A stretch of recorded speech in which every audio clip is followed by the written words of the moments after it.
Yesus Kristos kaleessas arras barabaraan isuma sana. Macaafni qulqulluun akka jedhutti isa bira galagaggalli gaaggidduudha hin jiruudha. Saafaa sa'a ja'a keessa namuma amma kana ga'u gaaggidduun dinkii godhee dhufee miilla kana jalatti galcha.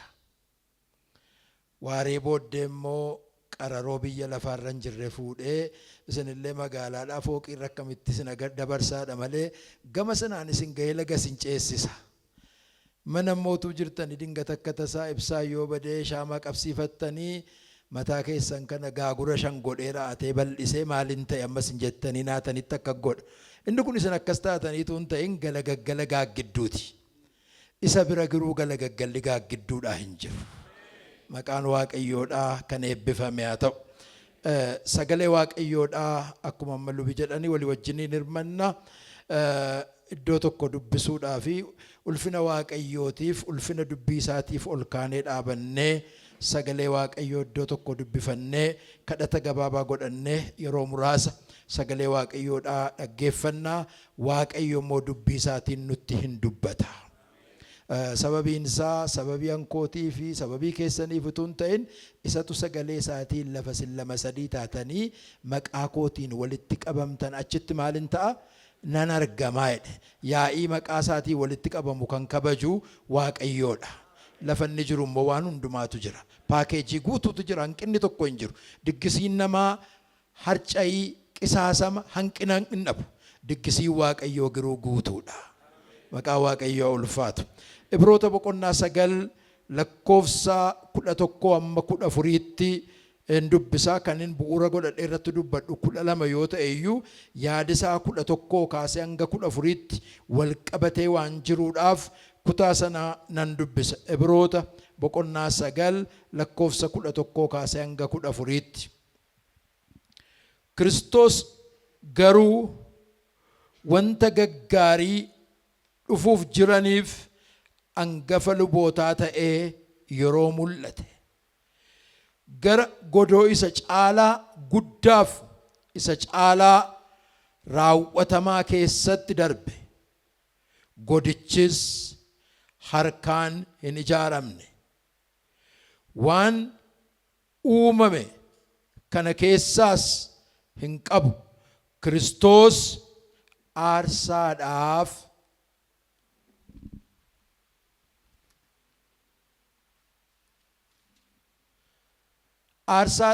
dhiiga re'ootaaf dhiiga jibootaa baatee utuu hin ta'in dhiiga ofiisaa dhangalaasuu isaatiin al tokko barabaraan gara iddoo isa hundumaarra caalaa qulqulluutti ol gale.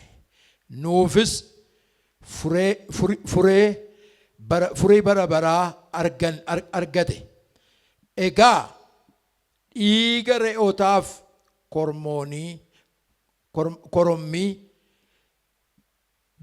daraa fooniif goromsaaf aarfametti namoota xuraa'anis sanatti isaanitti facaasuu isaatiin xuraa'ummaa foonii isaanirraa isaan hin qulleessee erga ta'ee dhiigi Kiristoos isa hafuura bara baraatiin aarsaa mudaa hin qabne godhee ofii isaa Waaqayyoof dhiyeesse immoo isin hojii isa du'atti geessu dhiiftanii Waaqayyo isa jiraataadhaaf hojjetoota akka taataniif hammam guddaa caalchisee yaada garaa keessanii haa qulqulleessure.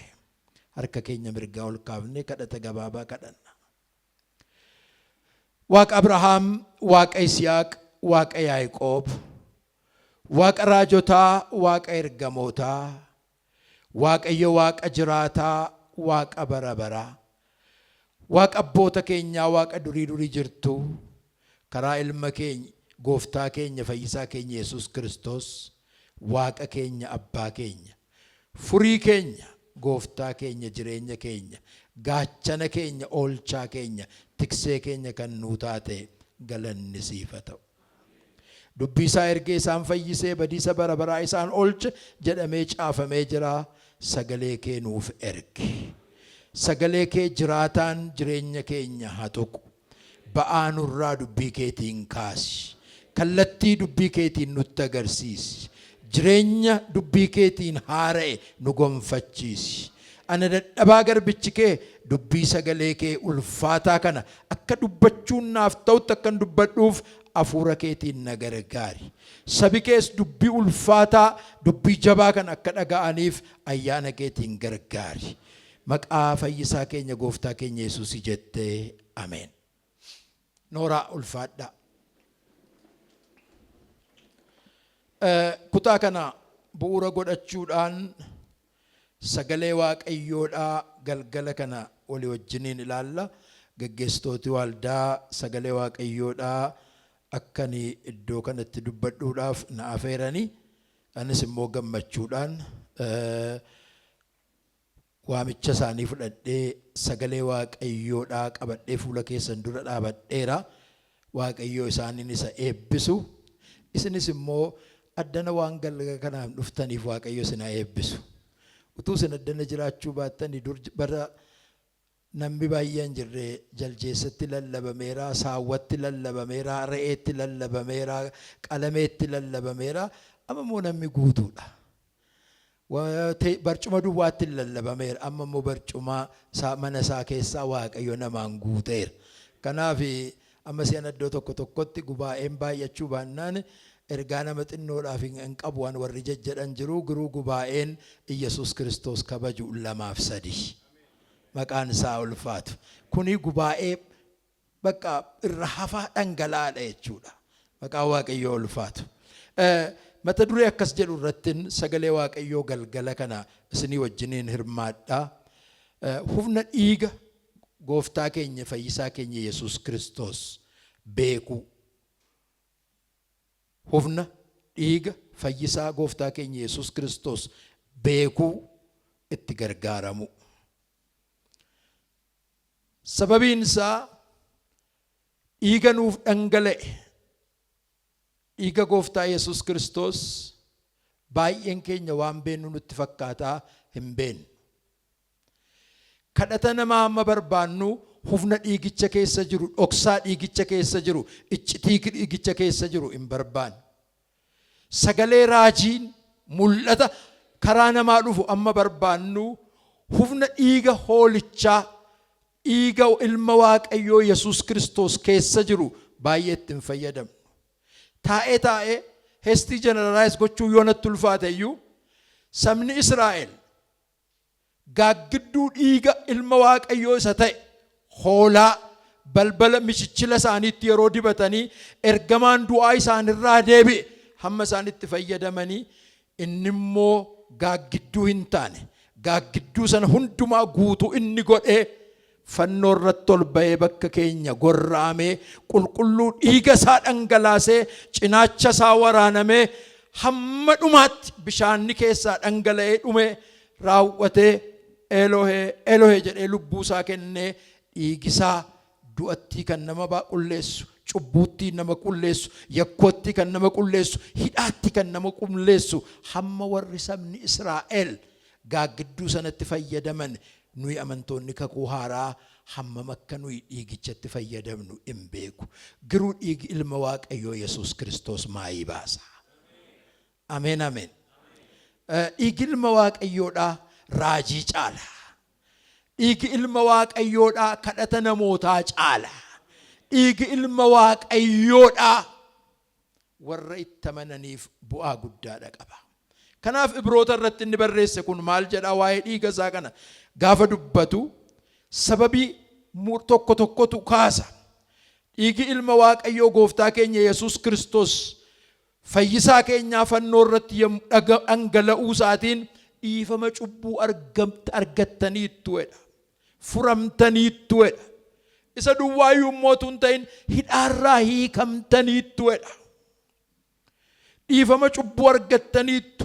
Isarraa kan ka'e isa duwwaa mootu hin ta'in waaqayyoon biratti aarsaa adda addaatiin fudhatama argachuu kan hin dandeenye waaqayyo cubbuu isinii dhiisee isin fudhateera waaqayyo biratti fudhatama argattaniittu karaa ergamootaa miti karaa raajotaa miti karaa namoota adda addaa miti karaa aarsaa karaa gugee karaa re'ee karaa jibootaa karaa waan adda addaa dhiyaatu nutuun ta'in karaa dhiiga ilma isaa Iyyasuus Kiristoos araara argattanii warra waaqayyo simate warra waaqayyo fudhate maatii michuu qe'ee ijoollee taataniittuedha isa duwwaa mootuun ta'in fudhatama argachuu lafarraa duwwaatuun ta'in isa biraa bakka argattaniittuedha maqaa waaqayyoodhaa ulfaatu kanaaf iyyuu fuula waaqayyoo duratti fudhatama argachuun keenya dhiigichaani macaafni qulqulluun yommuu dubbatu luboonni kakuu moofaa hangafoonni luboo kakuu moofaadha yeroo yerootti akaakuu yakka sanaa akaakuu cubbuu sanaarra dhaabbatanii aarsaa tokko miti kan isaan dhiyeessan nama haateef aarsaa gara biraadha nama ejjeef aarsaa gara biraadha nama sobeef aarsaa gara biraadha nama sobaan dhugaa ba'eef aarsaa gara biraadha nama hawweef aarsaa gara biraadha nama arrabseef aarsaa gara biraadha nama waan namaa fuudheef aarsaa gara biraa inniyyuu immoo dhaabbataa kan bara baraa utuun ta'in kan yeroo kan ta'e akaakuusaa gaafatanii yeroo adda addaa waggaatti amma du'isa raawwatutti fudhatee dhiyeessa Iyyasuus Kiristoos garuu irra deddeebiin tokkotu san barbaachisin isa jalqabaaf isa dhumaa akaakuu cubbuu ijoollee Addaam hundumaatiif ofii isaa aarsaa godhee dhiiga isaa dhangalaasee amma yeroo sanaatii kaasee hamma har'aatti hamma bara baraa Iyyasuus deebi'ee dhufutti dhiigi Iyyasuus cubbuutti nama qulleessa dhiigi Iyyasuus uumama haaraa nama godha dhiigi Iyyasuus Kiristoos furii ilmaan namaati raawwatee si'a tokko dhiyaase dhiiga mudaa hin qabne dhiiga hanqina hin qabne dhiiga asiin hafeedhee raajiin kadhatee itti guutuu hin barbaachifne ergamaan itti guutuu lubitti guutuu maanguddoo waldaa tikseen itti guutuu hin barbaanne ofii isaatiin mudaadhaaf hanqina kan hin qabne warra itti amanani warra isa fudhataniif dhiifama cubbuu raawwatee kan irraa kaasu kadhata bara Abrahaam faatii jalqabee kadhatame caalaa aarsaa bara hangafa lubaa Aroonii kaasee dhiyaate caalaa waaqayyoon kan garaa ciibsee dheekkamsarraa deebisee dhiiga Yesuus Golgootaatti dhangala'eedha. Mee waa'ee dhiiga kanaatiif waaqayyoo ulfina laadhaa.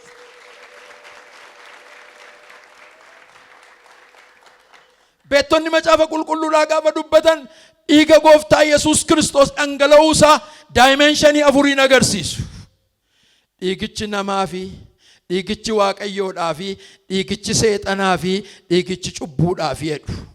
Dogoggora fakkaata gaafa nama isinitti maaliif cubbuudhaaf maaliif seexanaa fi gaafattanii dhiigichi waaqayyoof gaafa jedhamu waaqayyoon gaafa waaqayyo abbaan dhiiga ilma isaa Yesuus Kiristoos argu dheekkamsa ilmaan namaarraa harka isaa deeffatee dheekkamsi waaqayyoodhaa qabbanaa'e.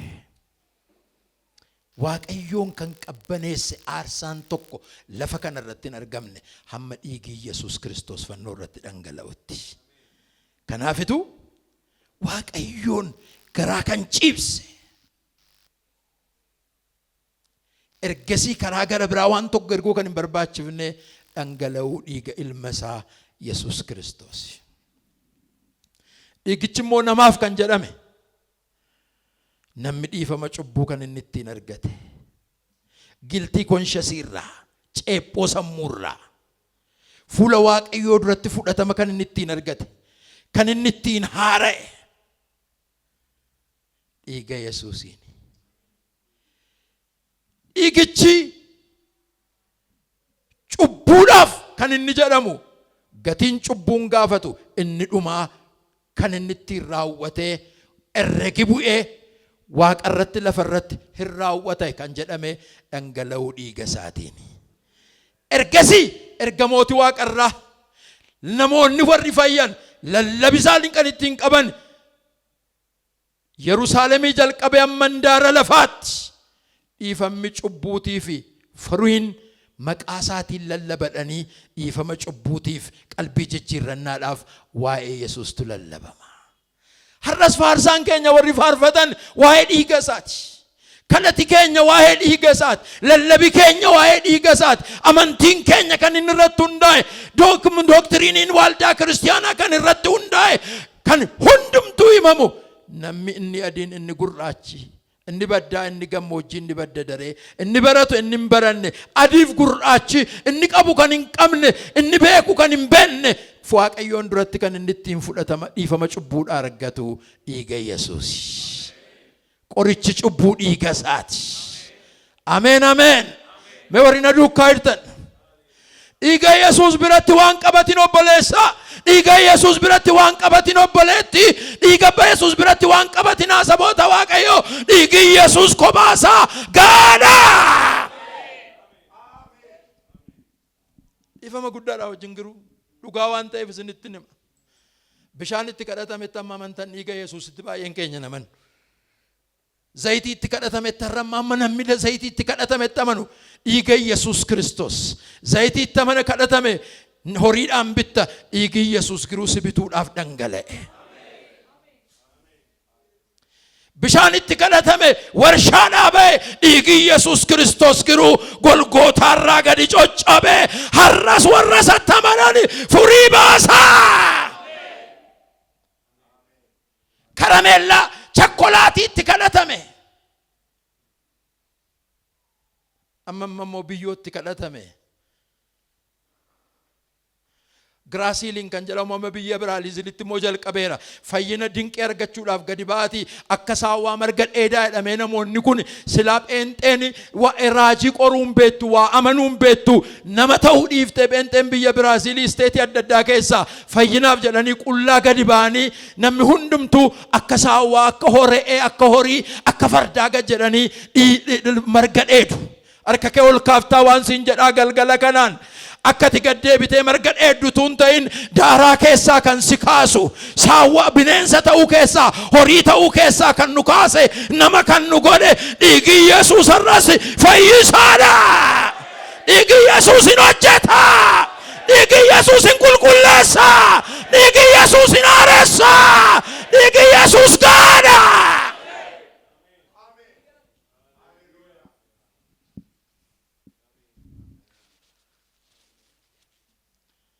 Waa'ee kana akkan dubbadhu gaafa natti himamu baay'een jaalladhe. Sababiin isaa anaaf jireenya koo kan laatu, bara koo guutuu jalqabee xumuruu kan hin barbaadu waa'ee Yesuus duwwaa utuu hin dubbadhu raawwachuun barbaada.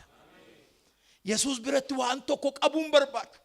As keessaa namoonni sin argu baay'een na beektu, an bara koo ala lallabi koo kadhanni koo konfiraansii irratti eessatti kan waa'ee Yesuus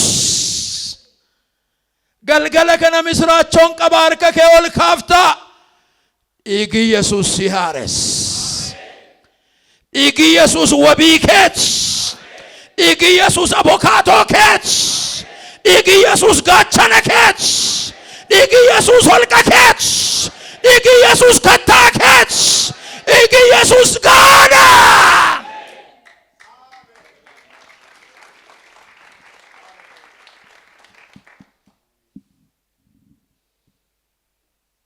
Kajjere waa'ee dhiiga isaa. Irbaata qulqulluu, kennaa qulqulluu qopheessuudhaaf gaafa dhaqaneedhaan hamma mootummaa Waaqayyoo raawwadhutti isinii kee wajjiniin lammatan hin maadhu. Garaa guutuudhaan Faasikaa amma miillanaa isinii wajjiniin ooluu barbaadeera. Inni kun garuu dhiifama cubbuu nama baay'eetiif kan dhangala'u dhiiga kakuu haaraa. Ho'a! Yesuus Kiristoos bishaan kadhatamaa nuun laanne, zayitii kadhataa nuun laanne, chokkoleetii kadhataa nuun laanne, keekiitti kadhatame nuun laanne, biyyootti kadhatame nuun laanne, dhiifama cubbuutiif kan dhangala'u dhiiga isaa nuu laate. Dhiigi Yesuus fayyisaadha.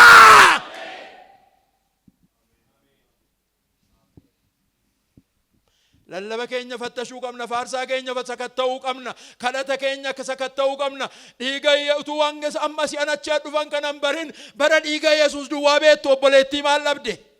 bara dhiiga Yesuus duwwaa beektu obboleessaa maal labde? Luboota maal labdani? Raajota maal labdani? Faarfattoota maal labdani? dhiiga Yesuusitti kaleessa warri gargaaramantanii beektamme dhiigi Yesuus kan isin oolchee beekume naaf dhangala'e kan jettamme isatti kaleessa qaanoftanii kan hin beenneme harka keessan ragaadhaaf ol naa kaasaa. Har'as dhiigichin hojjeta. Situ dhiise malee inni hojii isaan dhiifne. Situ irraa gore malee inni sirraan gorre. Situ dagate malee inni hin dadhabne. Situ waa bukkee qabate malee humni isaa gad hin deebine. Har'as nama qulleessa.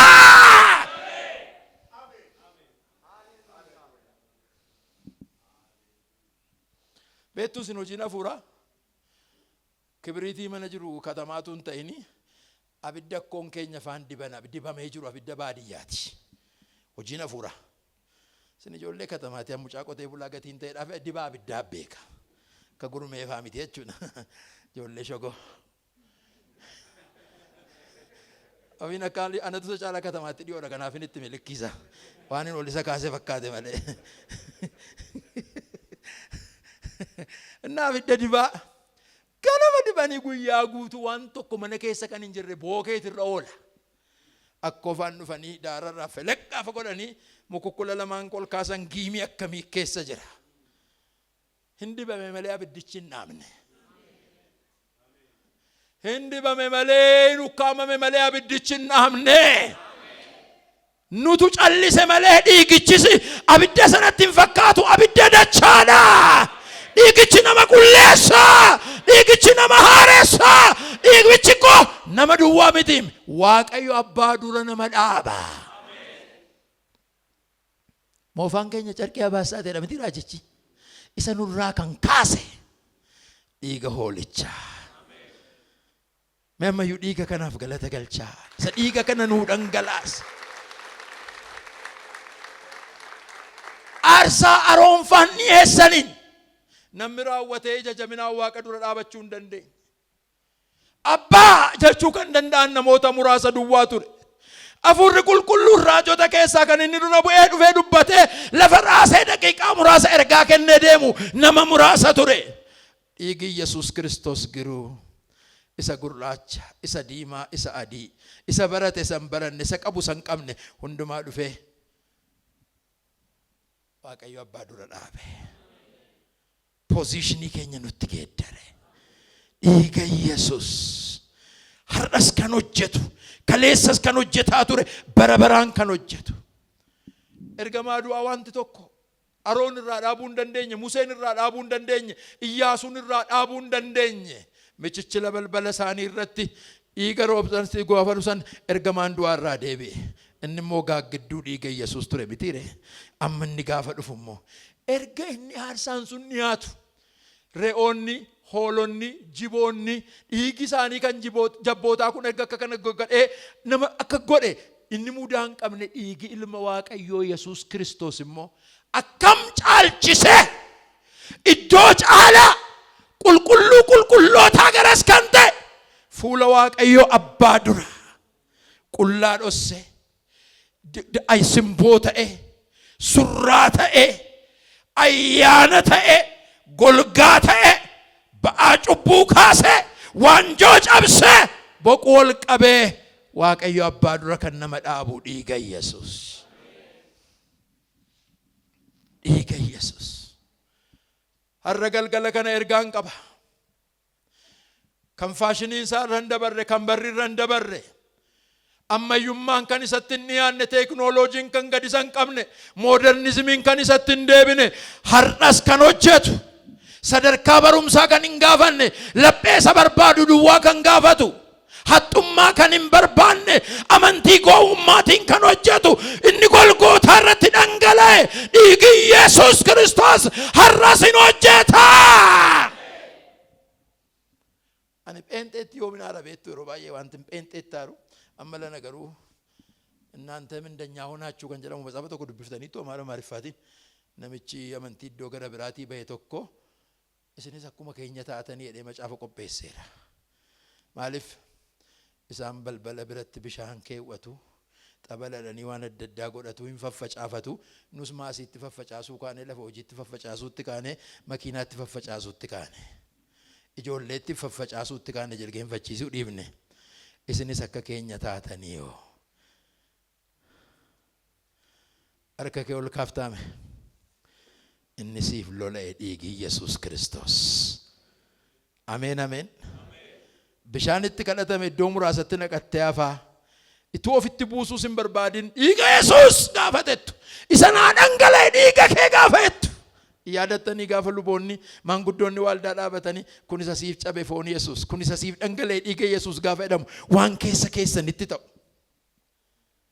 Ani irbaata qulqulluu yeroon fudhadhu umurii koo amma kana jiraadhe keessatti waan haaraan jireenya koo keessatti arga. Ayyaana haaraan jireenya koo keessatti arga. Ani keessummummaa deemee lallaba deemee eessa deemee wanti biran dabarre tokko yoo jiraate irbaata qulqulluudha. Maaliif beektu irbaata qulqulluu waldaan torban lamaa itti labsiti. Soomaaf sagada akka kanaa konfiraansii torbanii kunoo isinii labsu. Dhufaatiin ilma Waaqayyoo garuu guyyaa isaa erga abbaa malee namni hin beeku. Namni dhufaatii ilma Waaqayyootiif qophaa'u, namni du'aaf qophaa'u akkamitti irbaata gooftaatiif hanqina dhabee irraa baqata. Harka kee ol kaafta. Irbaata gooftaa waldaan labsitu kan caalu kan si eeggataa jiru qaxaroon lamatu jira. Yookaan ilma Waaqayyoo dhufaa yookaan situ gara isaa dhaqaa. Jireenya isaaf ga'u erga qabaatte ati isa kaanirraa waan si fageessu hin jiru. Dhiigi Yesuus Kiristoos hundumaaf gaadha. Dhiiga Yesuus. Dhiiga Yesuus.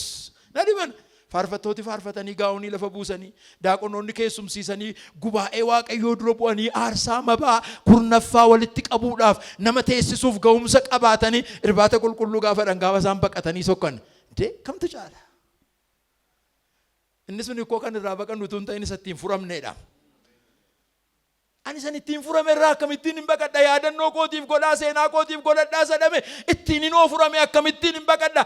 Akka saawwa horatti fiidduu, okolee baadhatteetti fiidduu, ija qabatteetti fiidduu ittiin fiiga malee dhiigi Yesuus anaaf dhangala'eera. Dhiigi Yesuus na haaressa. Dhiigi Yesuus si dhaaba. Dhiigi Yesuus si jiraachisa. Dhiigi Yesuus moo'icha keenya. Namichi gadamaa jedhan warri teolojiin arfaffaan kan isaan ga'anii seexanaa fi jedhan. Seexanni kan inni baqatu, kan inni irratti mo'ame, golgaan kan inni gubbaadhaa hamma godaatti mana qulqullummaatii tarsaafame, raawwatee bodeensaa kan hirkaa fuudhame gaafa dhiigii Yesuus Kiristoos dhangala'eedha. Dr. Daawit Faannuun komatin malee qoricha caalu daawwaa caalu. Maaluun komatan isa kana irratti immoo gaafa dhukkubfannu immoo dhaquu immoo sammuu nuu kenneera Waaqayyo. Garuu inni isaan nu akkaman kan fooni inni kun qoricha hafuuraa, qoricha lubbuu. Ameen ameen. Ameen ameen. Dhiigi Yesuus Kiristoos hin hojjeta. Kanaaf iyyuu raawwatee si'a tokkicha ofiisaa dhiyeessuudhaan dhiiga isaa dhangalaasuudhaan humna dhiiga isaatiin dhiifama cubbuu arganne.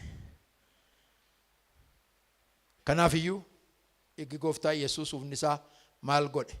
Aarsaa yakka garagaraatiif akaakuu cubbuutiif irra deddeebi'ee dhiyaatu hambisee ilmaan ijoollee Addaam hundumaatiif si'a tokkicha raawwatee dhiyaate. Hin hambise. Amma gara Thailand kana, gara Hindii kana, gara China kana, gara Indonesia Malaysia, keessuma gara Singapore, gara biyya warra Easternii kana yoo dhattanii Yesuus fayyisaadha yoo jettanii waan tokko isin hin gaafatanii fayyisuu gooftaa mitiin jedhan. Waa inni immoo waaqa akkamiiti waaqolii koo keessaan tokko godhadhaa naa kenni jedhu. Itti dabalachuudha malee hunda dhiisanii dhufuun isaan bira gatiin jirreef 3,000 yoo qabaatan I am lucky. 3,000 tokkoffaan argadheedhu.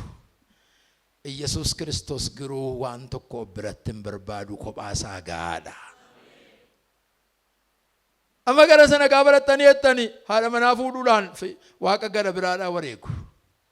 haadha manaan fuudhan akka ulfooftuuf immoo gara biraa erga ulfoofte ulfisuun akka inni jiraatuuf gara biraa gaafa da'umsi ga'u akka isheen deessu gara biraa mucaan dhalatu akka guddatuuf gara biraa mana barumsaa akka waan adda addaa irraa eegamuuf gara biraa bokkaan akka roobuuf waaqa gara biraa lafa qotuudhaaf waaqa gara biraa facaasuuf waaqa gara biraa akka biqiluuf gara biraa biqilee akka hudhuuf gara biraa hudhaan akka daraaruuf gara biraa inni daraare akka asheetuuf gara biraa isa asheete cabbiirraa eeguuf gara biraa isa baga'e nyaachuuf gara biraa makarachuuf gara biraa harka kee ol kaaftaa waan sitti himaa waan biraa tokko utuu akkati hin dadhabne akkati hin laffaane godhee kan hundumaatiif raawwatee furmaata kan ta'u waaqayyo yo tokkicha dhiiga ilma isaa Yesuus furii godhee sii kenneera. Irra deddeebii hin qabu, itti dabalata hin qabu, edaama hin qabu. Kaleessas dhiigi Yesuus hin hojjeta, har'as hin hojjeta, boris bara baraan dhiigi Yesuus qoricha cubbuuti.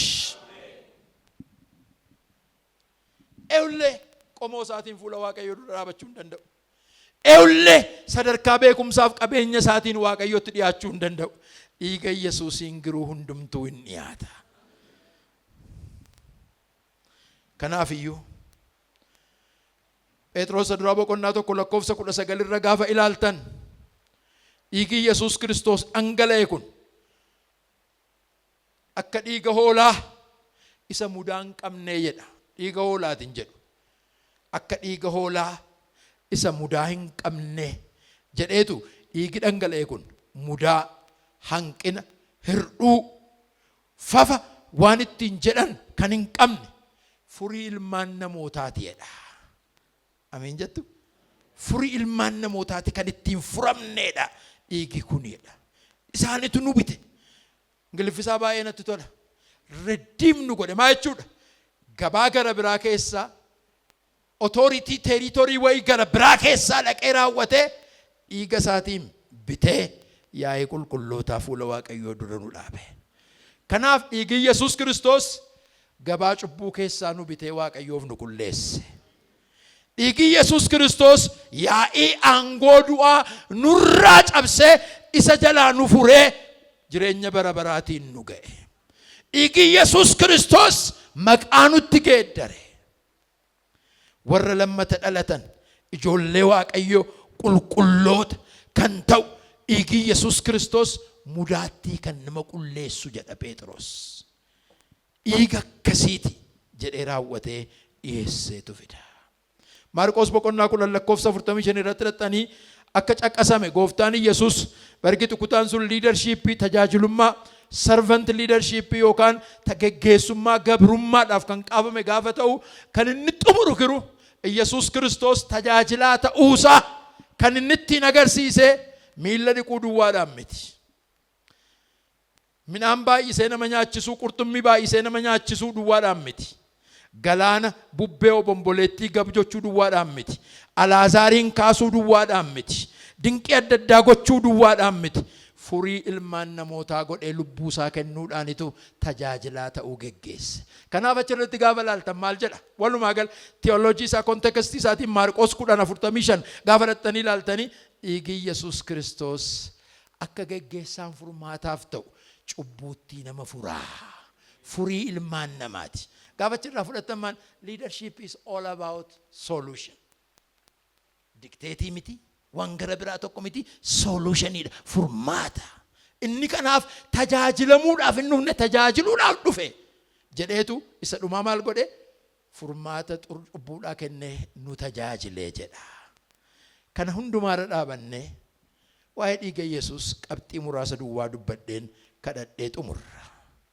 Maaliif geggeessitooti amma sa'aatii 2 akka sagantaan dhumunatti mameera garuu yagiddi ergaa koon fixaree sin fixuun irra hin jiraatu. Yesuus iyyummoo ergaa isaan finne tajaajiluu namarra jiraatu tajaajileetu akka abbaan koo na ergeen isin ergaa. Namoonni tokko tokko ergaan qaba guutameen dhufe hin finne ergaa fixeetta taanaan lafa kanarraa maal sokkitan maal goota nagaan si geggeessina malee. Dammatuma mi'aawu mara godhu warri keenya. Kanarraa kan ka'e humni dhiiga Yesuus Kiristoos bu'aan inni nuuf agarsiise maayin tokkoffaa dheekkamsa Waaqayyoo qabbaneesse. dheekkamsa Waaqayyoo qabbaneesse. Waaqayyoon dheekkamsa isaarraa deebise. Lammaffaa hufni dhiiga Yesuus Kiristoos maal godhe? Aarsaa Waaqayyoon garaa ciibse ta'e. Aarsaa Waaqayyoon garaa ciibse. Waaqayyo bakka satisfied ta'e jedha afaan ol King James version isaa satisfied ta'e garaa ciise. Wow! Amma hin ta'e jedhe gaafa dhiigi ilma Waaqayyo ilma isaa dhiigi Yesuus fannoo irratti dhangala'u. Kanaafuu gaafa raajiin tajaajilu hin ta'e jenne. Gaafa abbaan mul'ataa inni jedhamu abbaan mul'ataa baay'ee kakwaaraa keessa hin jiru. Abbaan mul'ataa tokkicha Yesuus ilma Waaqayyooti. Kakwaaraa keessatti visionariin tokko hin jiru. Mul'ata Yesuus raawwataa irra malee mul'ata mataa kootii hin qabu. Isin warra iddoo kanaa nama mormitii yoo taatan dhimma keessan an keessummaadhaan an gala. Gooftaan kan inni jedhamu garuu namichicha sana argitu miti gooftaan koo amma dhufutti hin tura raawwatee reebuu tumuu saamuu gurguruu gaafa jalqabu yeroo inni innetti qixxufee raawwatee gootaan qooda isaa gooftichi maal godhedha bakka lamatti hin dhufa gooftaan arras harka seessan ol kaaftu waan isinitti himaa aangoo isaatti hin bu'inaa ulfina isaatti hin bu'inaa daangaa isinii kenname irra hin darbinaa manichi abbaa qabaa sabichi abbaa qabaa waldaan abbaa qabdi nuyi waldaa irratti abbaa miti mataa miti kan du'ee du'a ka'ee dhaabbate waldaa koon ijaara kan jedhe ilmi Waaqayyo Yesuus jira. Kanaafuu kan Waaqayyo itti satisfied ta'e quufe kan namirratti deeffatu abaluu irratti cirrifateedhu mitiire gaafa baay'ee gammadu irratti jedheedhu mitiire akka kana cubbuu addaamii jalqabee amma ammaatti jiru aarsaan adda addaa Waaqayyoon hin qabbaneessine garaa hin ciibsine dhiigi ilma Waaqayyo abbaa garaa ciibse. Harka kee ol kaaftaa waan sitti himaa waa'ee keetiif ati keessa galtee amantiidhaan fayyadamuu irraa kan hafe dhiigi Yesuus Waaqayyoon garaa ciibseera. Waa biraan barbaadatin isa keessa galii isaa wajjin jiraadhu. Sadaffaa dhiigi Yesuus Kiristoos maal godhe yoo heerattanii hariiroon walitti dhufeenyi ilmaan namaa Waaqayyo wajjin qabu kan ittiin haara'eedha. Fellowship restored kan ittiin ta'e kan ittiin haara'e cubbuun addaam kan gargar kute dhiigi Yesuus dhufee haaresse. Dhiigi Yesuus dhufee haaresse. Hariiroon keenya tokkummaan keenya fellowshippiin keenya kan ittiin haara'e isa duwwaadhaan moo kan isin dhufu nama Waaqa duwwaa wajjiniin immoo miti namootaa wajjiniinis namootaa wajjin duwwaa immoo miti ofii keenya communication with somebody duwwaatu hin ta'in wiiziniidha mitiire namni of lolaan of ajjeesaan kun nagaa argate say uffee ishoo ashuu jedhee Waaqayyoon kan galateeffate araara argate of fudhate namaaf nama ofii isaa wajjin kan walitti araarse namaaf Waaqa kan walitti araarse dhiiga Yesuus. Kanaafuu dhiigi Yesuus bu'uura araaraati. Hundee araaraati. Guma waafa walitti araarsan isa dhumaa dhiiga qabachiisu mitiire. Isa booddee namni isa yaadu hin jiru namni irra tarkaanfatu hin jiru. Dhiigi Yesuus immoo dibicha caala. Korbeessa caala. Korman caala. Gugee caala. Dhiigi Yesuus Kiristoos hundee araara keenyaati. Kan itti Waaqayyo wajjiniin walitti araaramne, kan itti namootaa wajjin walitti araaramne, kan ittiin jireenya arganneedha ofii keenyaatiin. Sadaffaa dhiigi Yesuus Kiristoos hufni isaa maal nuu godhe yoo jettan gabrummaa cubbuu, firdii cubbuu, du'a bara baraa jalaa kan ittiin furamneedha. Gabrummaa cubbu. Ama namni ijoolleen tokko gaafatanii ani birmaduudha waa'ee kooti I am free gaafa isaan jedhanii you are not free. You are not free. He is Jesus who made you free. Kan birmaduu si baase Yesuus malee ati birmaduu miti. Gaafa kan Yesuus ayyaanaan fayyeerattee waa bukkee qabattu garba cubbuu taateetta. Birmadummaan kee kan inni eegamu isa sufure gaafa of irratti qabachuudha. Mee warina dhageessan. Warina dhageessanii keessumaa dargaggoonni dhagaa. Birmadummaan keenya daangaa qaba. Birmadummaan keenya kan ittiin bu'amne. Eewu kan itti bu'uu hin dandeenye. Isa birmanuu dubaase jala yeroo jiraannuudha. Isa gaafa kabajnuudha. Isa wajjin gaafa jiraannuudha. Isatu nu fure. Inni dhumaa, inni shanaffaan, humni dhiiga Yesuus Kiristoos kan inni nuu godhee argamuu Waaqayyoo keessa seenne akka jiraannuuf ija jabina nuu ta'e. Argamuu Waaqayyoo keessa, argama isaa keessa. Mee ilaalame namni meetirii 2 gadi, namni akka kooti kun isinillee dhedheeroodha walii tokko maan jettani. Namni akka meetirii 2 gadi akka kana, namni baay'een kun gaafa jilgeenfatee raawwatee isaa wajjiniin dheeraate gadi jedhee ol jedhe haleluyaa siyaa galatu jedhee uffee Yesuus bagan kan kee ta'e gaafa gombifame achi ka'ee nagaadhaan ga'u. Argamuu isaa keessa, argamuu isaa keessa, argamuu ilma Waaqayyoo keessa, argamuu hafuura qulqulluu keessa, humna isaa keessa, eegumsa isaa keessa kan nu hidhannee ittiin galle qomoo keenyaan miti, sababii Oromoo taaneef miti, sababii warra sana ta'aniif miti, sababii dhiiga Yesuus.